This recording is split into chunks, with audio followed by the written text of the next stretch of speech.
अस्सलामुअलैकुम दोस्तों, अब से कुछ देर पहले एक बड़ी गमनाक खबर निकलकर सामने आई है। सुबह पंजाब के इलाके शेखुपुरा में फरूखाबाद फाटक के करीब मुसाफिर वैगन कराची से लाहौर आने वाली ट्रेन शाह हुसैन एक्सप्रेस की जद में आ गई। चीनी फौज से झड़प के बाद वजीर आजम का हिमालयी सरहद का दौरा।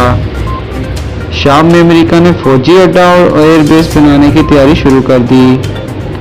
भारत में पुलिस पर हमला, डीएसपी समेत 8 एहलकार हलाक। दुनिया की तवील उम्र बिल्ली 150 बरस की उम्र में चल बसी। हिंदू घराने के तमाम अफराद दायरा इस्लाम में दाखिल हो गए।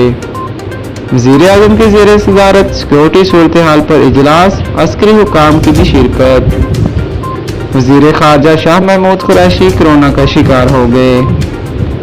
अमरीकी हुकूमत का पाकिस्तान को 100 जदीद वेंटिलेटर्स का तोहफा। सोने और डॉलर की कीमत में इजाफे का रुझान। अब आइए दोस्तों फटाफट से बात कर लेते हैं चंद बड़ी खबरों की मुख्तसर तफसील।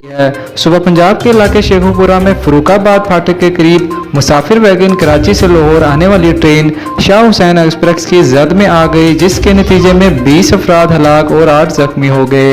वज़ीर आज़म इमरान खान ने अपने ट्विटर में कहा कि हादसे में हलाक होने वाले 20 अफराद सिख यात्री थे। रेस्क्यू 1122 के डिस्ट्रिक्ट इंचार्ज राना एजाज ने बताया कि लाशों और जख्मियों को डिस्ट्रिक्ट हेडक्वार्टर्स अस्पताल मुंतकिल कर दिया गया है, जबकि हादसे में जख्मी होने वाले 8 से 5 अफराद की हालत तशवीशनाक बताई जा रही है। चीन से झड़प में दर्जनों फौजियों की हलाकत के बाद दबाव के शिकार मोदी लद्दाख के इलाके नीमू में फौजी जवानों से मिले। इन्होंने जवानों से खिताब किया और कहा कि भारतीय फौजियों की जानिब से दिखाई गई बहादुरी दुनिया को भारत की ताकत का पैगाम देता है। बहादुरी अमन के लिए एक शर्त है। जब आप सरहद पर डटे हैं तो मुल्क में अवाम को सुकून मैसर है।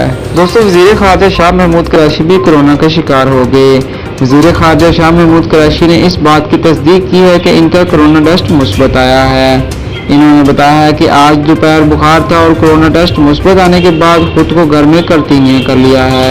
इन्होंने कहा कि वो घर से ही अपने फ़राइज़ सर अंजाम देंगे। दोस्तों, आज सोने और डॉलर की कीमतों में फिर से इजाफा हुआ है। इंटरनेट बैंक में डॉलर की कीमत 67 पैसे सस्ता होकर 166 रुपये 21 पैसे का हो गया है और ओपन मार्केट में डॉलर की कीमत 167 रुपये हो गई है। इसके अलावा सोने की फी तोला कीमत 200 रुपये से बढ़कर आज 1,04,800 रुपये हो गई है।